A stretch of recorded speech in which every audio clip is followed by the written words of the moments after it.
The discussion here is about midlife, or the second part of your life. There's actually a book written on it. And in that book, there are so many testimonies of how the second half of life may be much more productive than the first part of life, if only somebody is conscious about it. And how useless the second half of life can be if somebody is unclear. For example, if you are one of these guys who read Poor Dad, Rich Dad, Poor Dad, and you are given the impression by the age of 40, you have met all your financial targets, what do you do with the rest of your life? It's not very clear from the book. Because from then onwards, you're not supposed to work. Your money will be working for you. What happens then? See, the money will be working, but what about you? How do you have an influence on anyone? So it really is a very important subject to deal with. And so the kind of questions being asked are quite relevant. Let me ask a quick question to my friend Ellie. The age gap is between what and what? Who is the oldest? Who is the youngest? Don't name them by name, just the years. I think we are working between 35 and maybe 55. Yes. 35 and? Age gap here. 55. 55. There is somebody in this meeting who is 55. Who is about to get that place. About 54. Yes, 52, 53. Okay, and there is somebody in this meeting who is at 35. 35 to 37. Oh, there's somebody around 37. Yes. Because midlife normally is not given to people in their 30s. According to the UN, you are a young person until the age of 35. So, basically, when you are in your 30s, you are still a boy.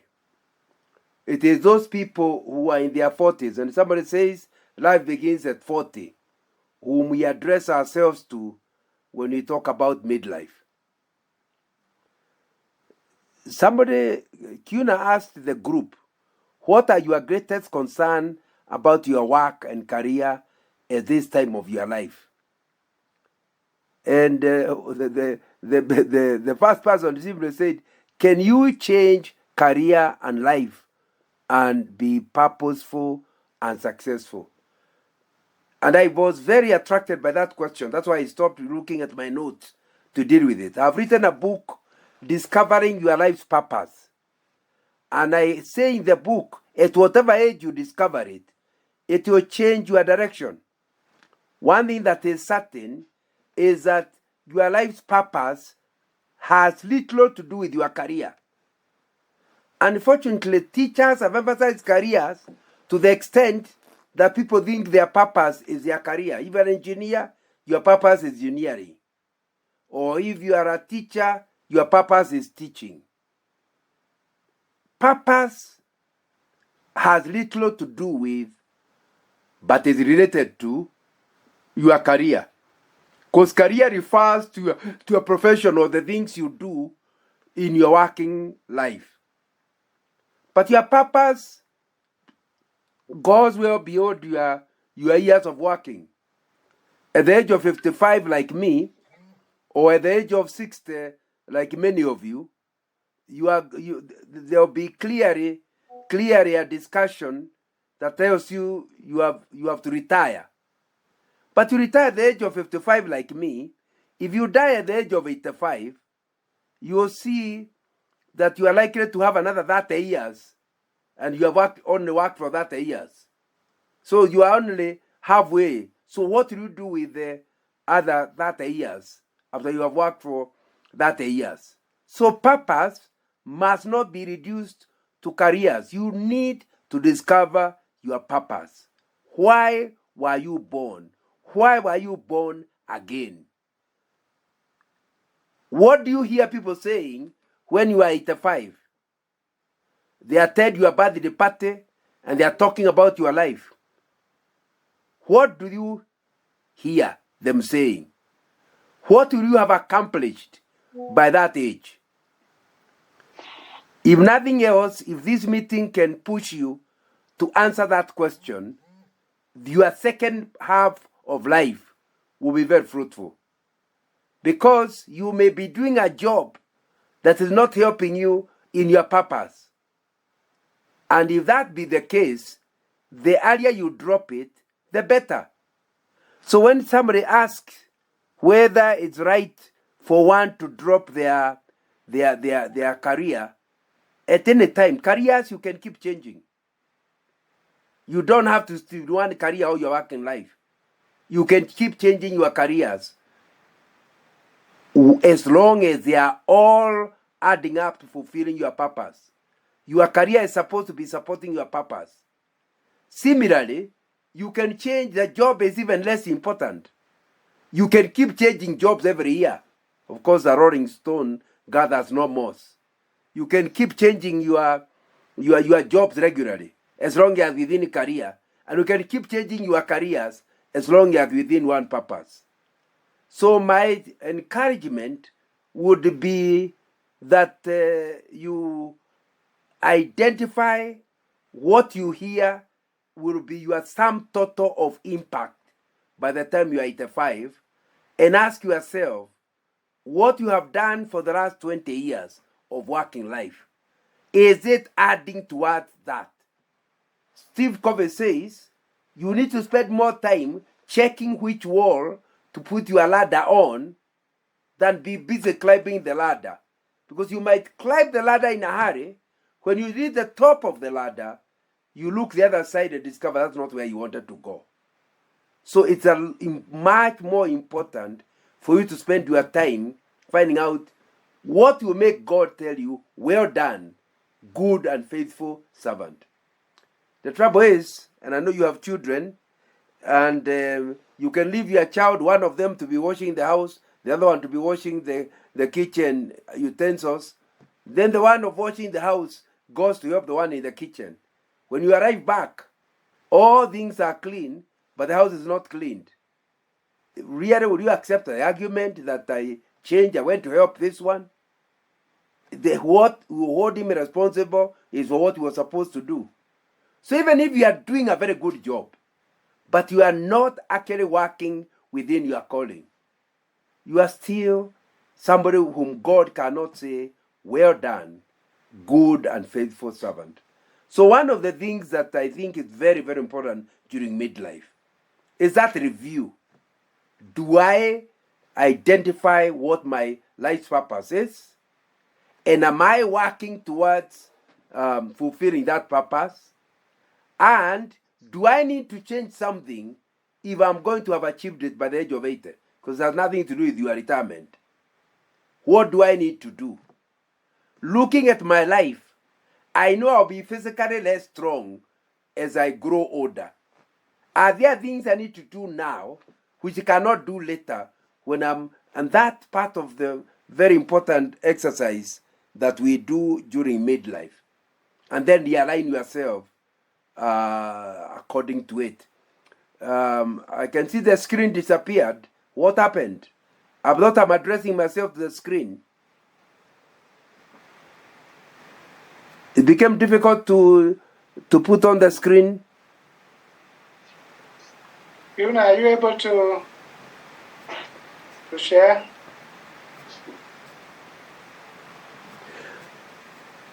So the moment you are clear about your purpose, and that's the most important message I have for you tonight. And you are number 2, you have evaluated to discover whether what you are doing is helping that purpose. You can have a bit of care for you.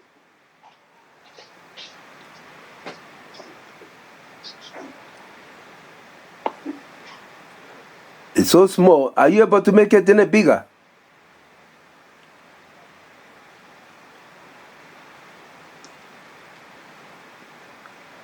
Yeah, so at least I can read. And let me read one at a time. Can one change career midlife? I think that's what I've been trying to deal with. And I'm not through yet. So I'm saying, if you once you have satisfied yourself, you are clear about your purpose, the second thing you must do is agree with your wife or your spouse what her life's purpose also is.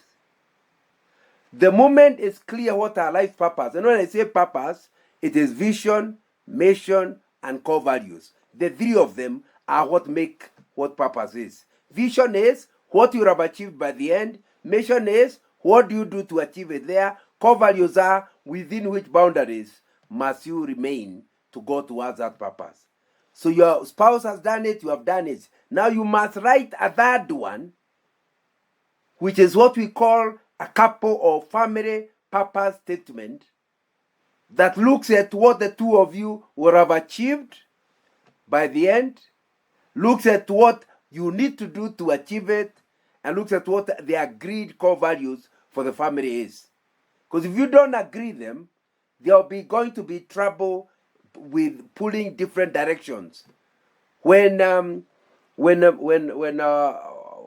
brother Abraham was called, there was no way Sarah was going to be left behind, and he is able to fulfill his purpose.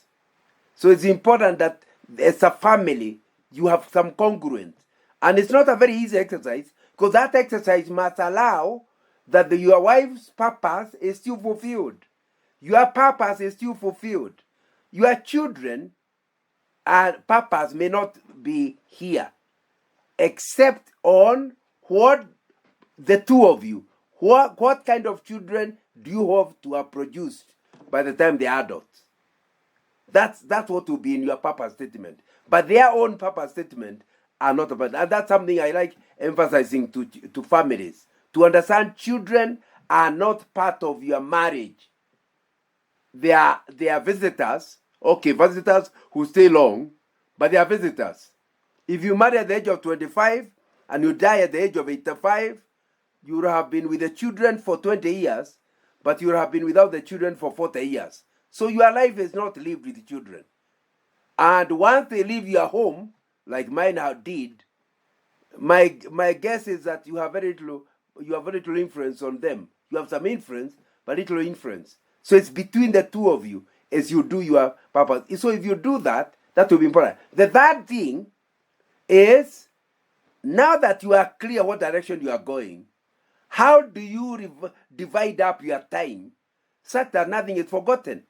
Because the moment in your purpose statement, your vision, you talk about children that are going to be loving the Lord, you must ask yourself, currently, how well have I prepared my children to love the Lord?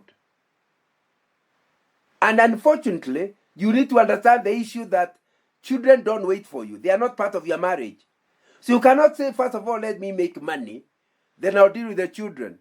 Because by that time, it will be too late for you. A child's worldview is fully made, experts tell us, by the age of 12. By the time they are teenagers, everything you tell them, they ask questions. Because they have a worldview are the glasses through which you interpret life. It means when they become teenagers, they use their glass to question the parents. So you need to understand that you cannot say, oh, let me make money now, I'll do the children later. And unfortunately, also you can't say, let me do the children now, then I can make money later. How do you pay their school fees? So you need a balancing act. And that's what I'm hoping will be in my next book. Because I think it's a very critical issue. You'll not be able to finish the family vision statement unless you start forcing yourself into a balance. That means there are some promotions you reject because they are interfering with other aspects of your vision.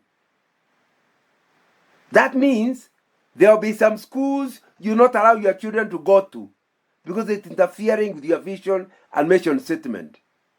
That's a critical issue. So when you talk about balance, it needs to be very clear. We are not talking about 2 hours here, 3 hours here. We are saying ensuring everything is not forgotten within your vision statement. Let me now read the next one. If you make it a little larger.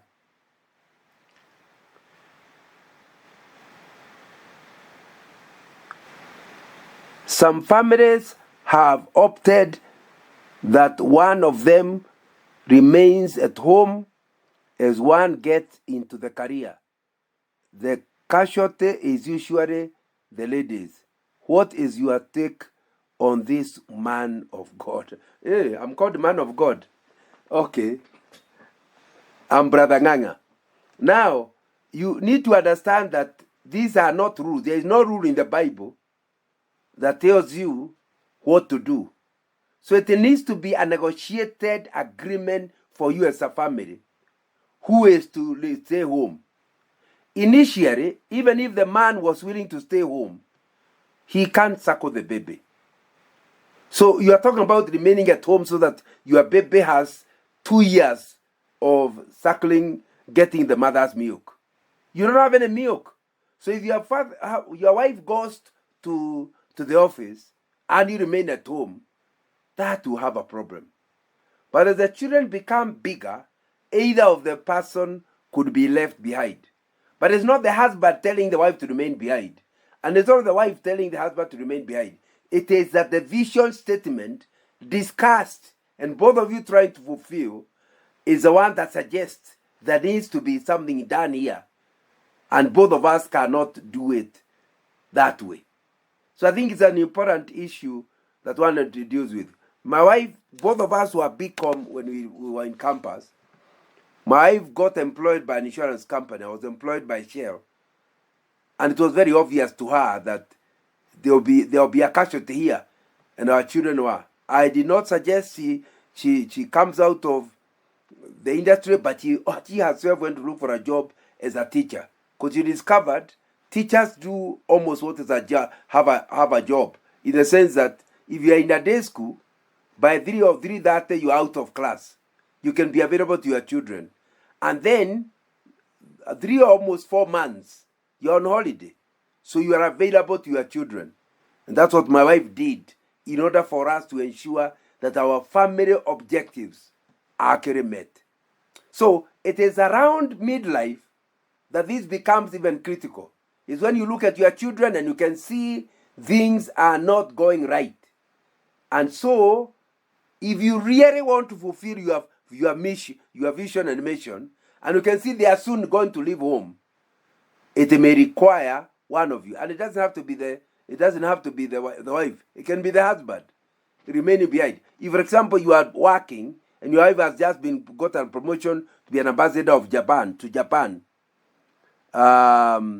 my friend, you need to understand that what that will mean is that her salary is 5 times yours. So you can go to Japan and become a houseman and be available to your children, and that way you fulfill your family's vision and mission. So it is not either or. So my take is, anything that will help you fulfill your vision and anything that will honor and glorify God, do not feel like the enemy motivations. Of course, I know what the question is. As Africans, a houseman is out. But you need to come out from the bondage of your culture to where you as a family determine your culture.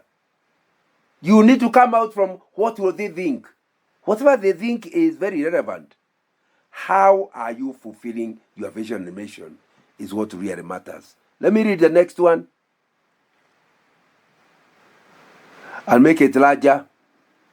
Making a lasting impact and help others to fulfill, to be financially free and stable, be free from debt. Okay.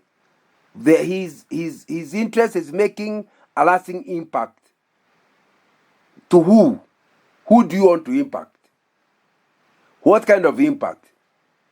And help others to be fulfilled. To be financially free and stable. Be free from debt. Quite a lot of things. Now, all those are they must be part of your vision and mission statement. If they are, you don't do one at the expense of the other. But let's start with the first one, making an impact.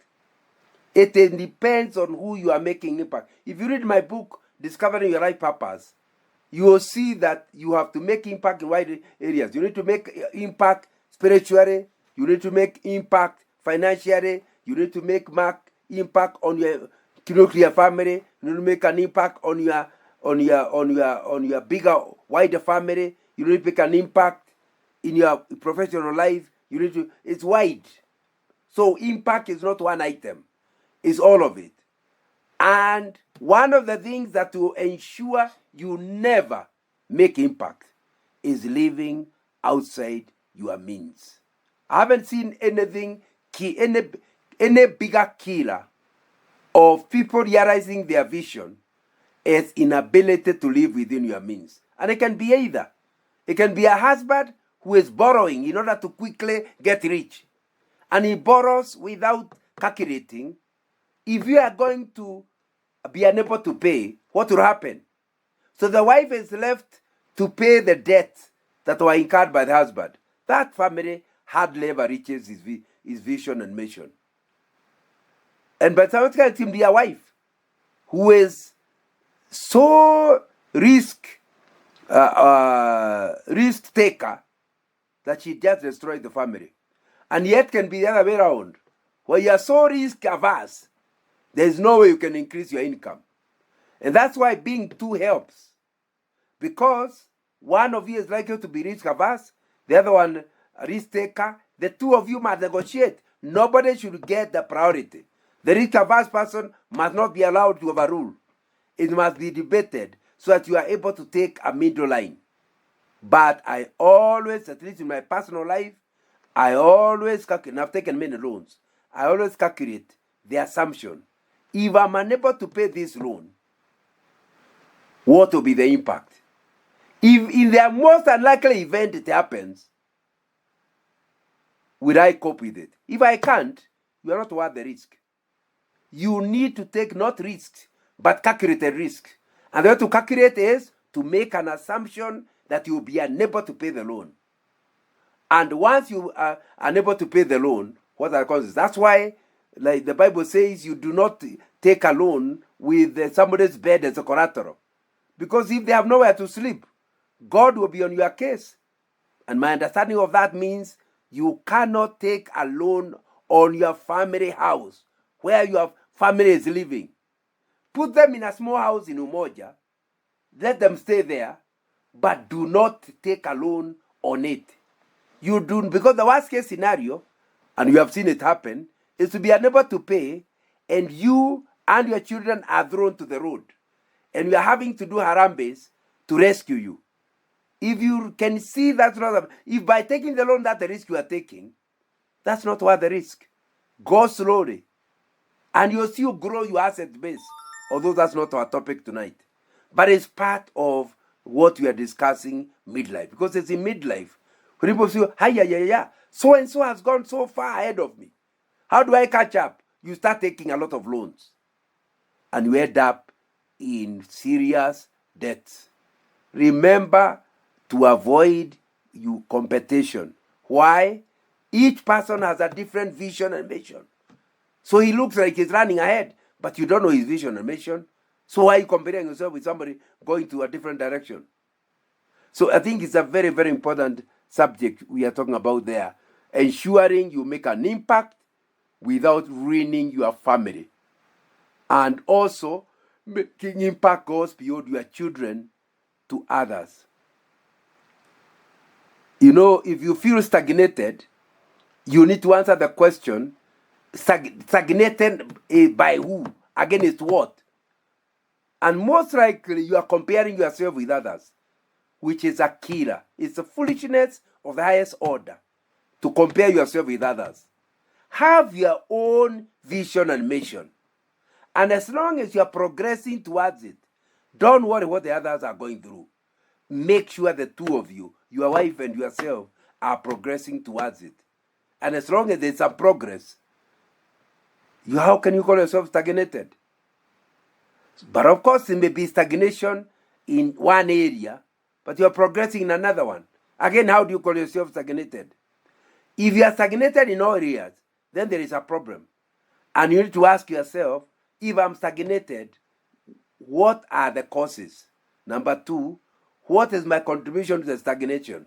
Number 3, how does it stop me from going to a vision and mission?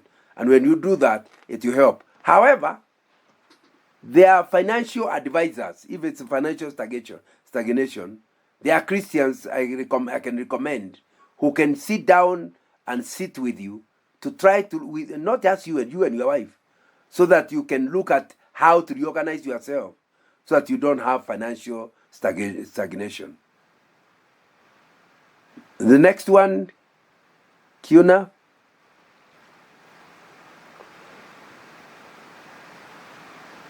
Stressful to affect my what is this a question? Change. The response is change. Now I think I've already covered it. If it is change, I'm saying change not for the change's sake, change in order to fulfill your life's purpose. The other one is stressful to affect my health. Yeah, and I think I've already covered it. Most likely you are stressed because you are trying to copy others. You are stressed because the needs are more you can handle at this time. Go at your speed. Answer 3 questions.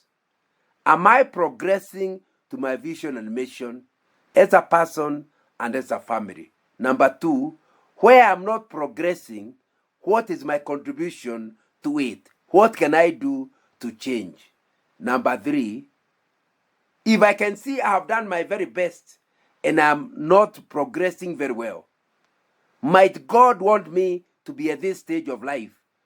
And yet the reason for my stress is because I'm comparing with myself with others.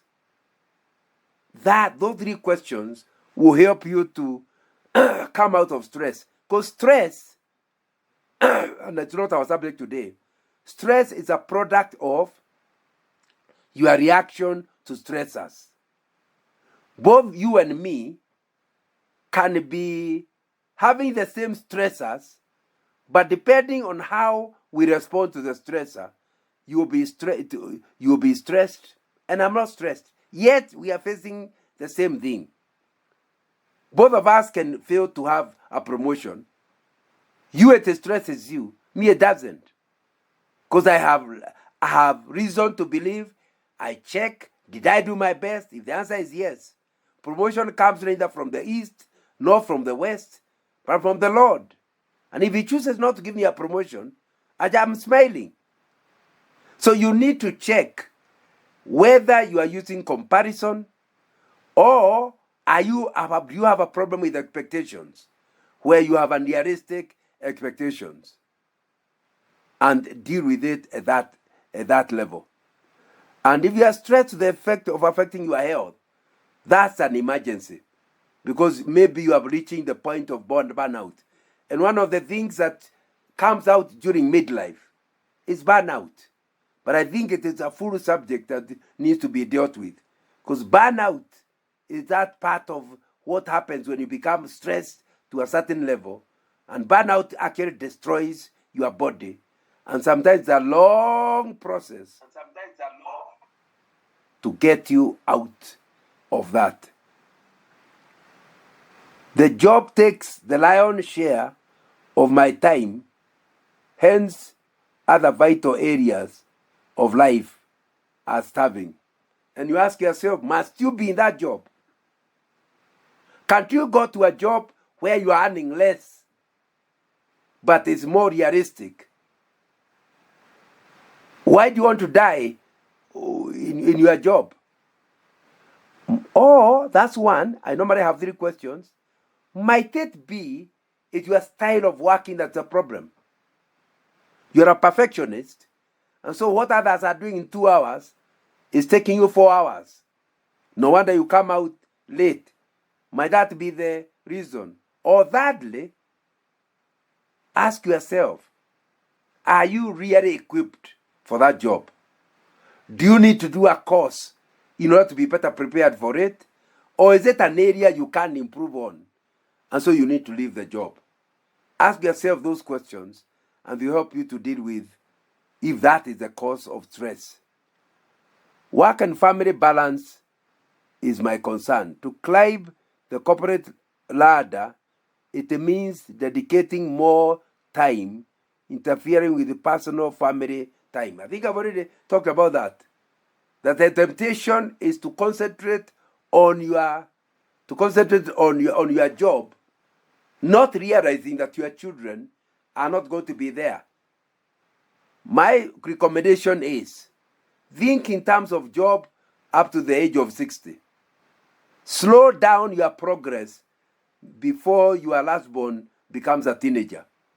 After your last born is a teenager, put more time to it. Because after all, even if you are home, your children are maybe in a boarding school. They are not available. So now put more time into it. And what you discover is you are likely to catch up with your friends who got promotions quickly early. Because they reach by the age of 45, they have reached the very top. You are still junior. And by working hard, by the age of 50, both of you are in top management. And at 60, you retire at the same level. But you are wise enough to slow yourself down during the early years, because after some time, your children will not be available. You can concentrate. Remember, after the age of 50, you are likely to be working and your children are also working. And you can therefore put more time to your job. And I think that will help. I hope I've answered that. What's the next question, brother? The job takes, okay, I'm talking about that. Unpredictability and dynamism. Yeah, that's why anything you plan, you must leave room.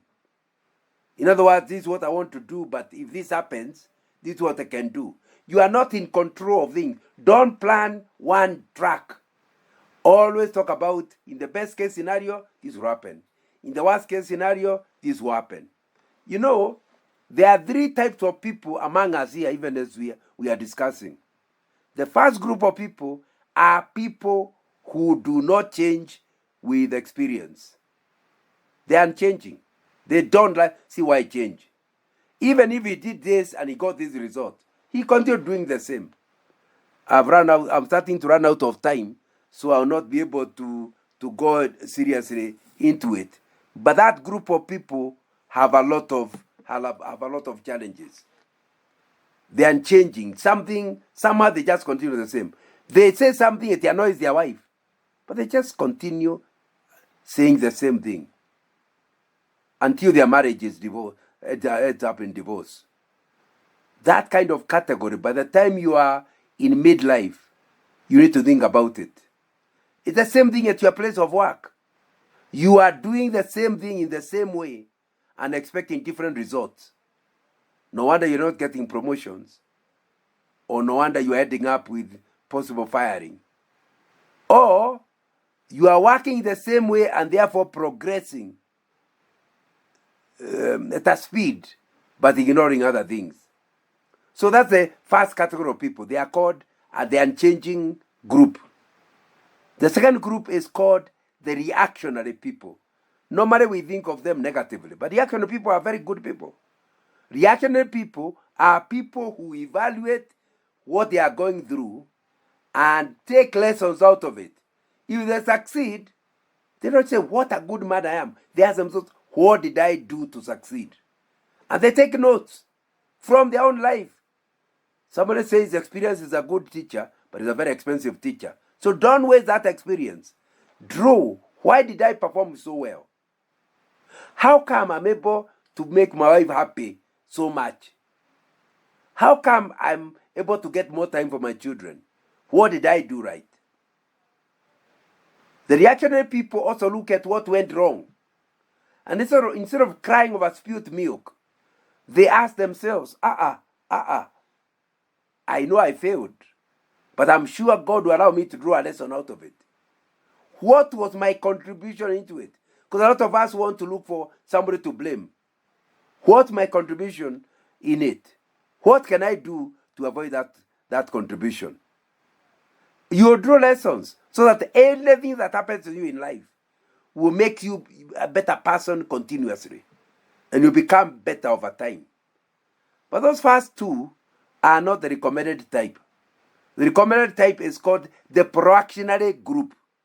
Proactionary people are people who never do anything before they have a dry run. I want to get another child. What will that mean? By the time I'm retiring, this child will be this age. You haven't even gotten the child. How does that child fit into my career and my progression? And my wife's career and her progression? That's what is called proactive. In the worst case scenario, what would be the worst that can happen if I get another child? What's the best that can happen if I get another child? What happens with the proactive people? They are able to stop things going wrong because they saw them going wrong even before the start of the project. They put in the project some things to prevent the thing from going very badly wrong. And even if it actually goes totally wrong, they will never be stressed because they knew it could happen. So when they happen, they regret, they are unhappy it happened, but they are not stressed by it because they knew it was going to happen. People who are not in this category end up suffering because every time something happens and they never thought about it, they are in shock. They can't act. Now, so you can see clearly, you need to ask yourself, how well are you dealing with this one?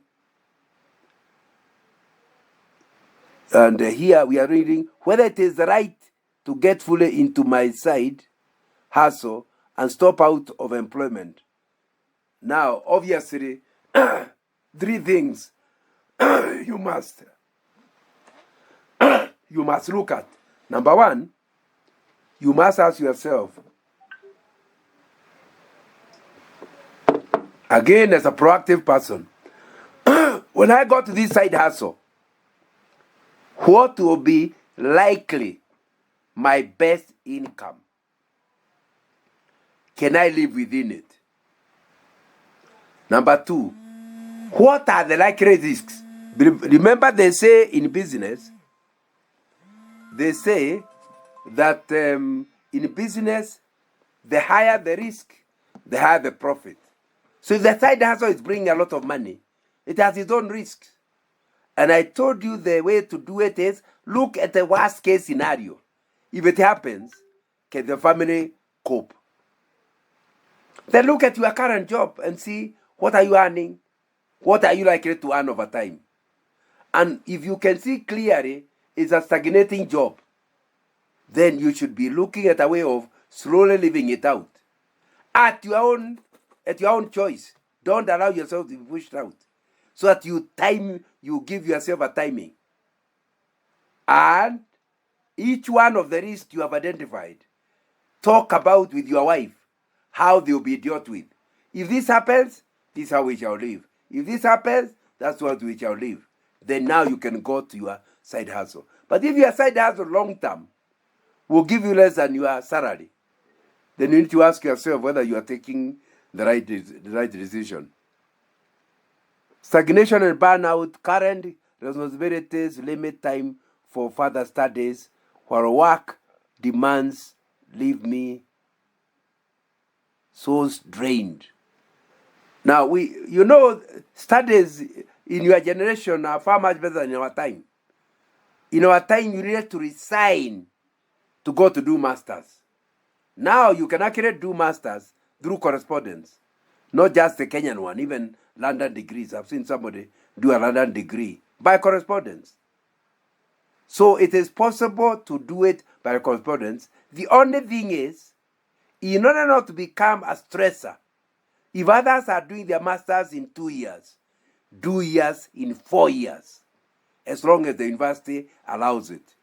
And with that relaxed system, you can actually finish the degree, your masters, without necessarily. The trouble comes when you feel you have a deadline. My wife has a master's and I don't have. So you're not doing a master's because it will add value to your vision and mission. You are doing it in order to catch up with your wife. That's really the wrong direction. And all these things, these questions are all relevant. That's why I abandoned my notes, because I thought these are very relevant questions that all of us, or those of you, I'm over 70, so I cannot be regarded in midlife, need to think about them. Now, I think we are down with that. What is the next question, Wilson? I think that is all for the Mentimeter. It was only one question, and those were the feedbacks. Oh, those were the feedback. I hope I will get more questions, because I think it will be important that we actually go through it.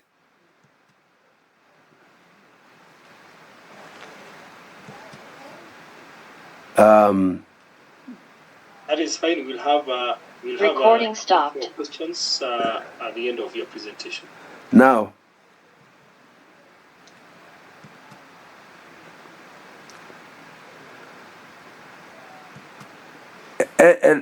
Ellie, just share the screen.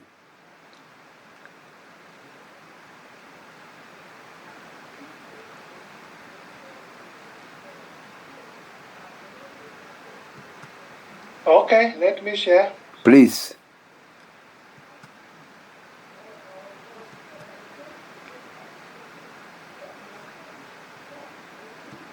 It's opening. So to me, it is important to understand, and the most important of all the things I've said are the ones to do with having a clarity of vision and mission, so that you are not making a decision on the basis of the immediate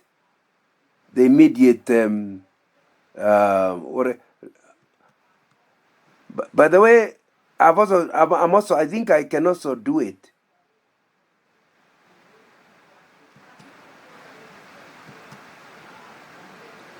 You can go ahead. You can actually share on the. You can share screen. Okay. See, I think Ellie is doing. You cannot. Okay. Ellie is doing it. Okay. Can you see? I can see. So let's use yours, since we have run out of time. Question time needs to begin.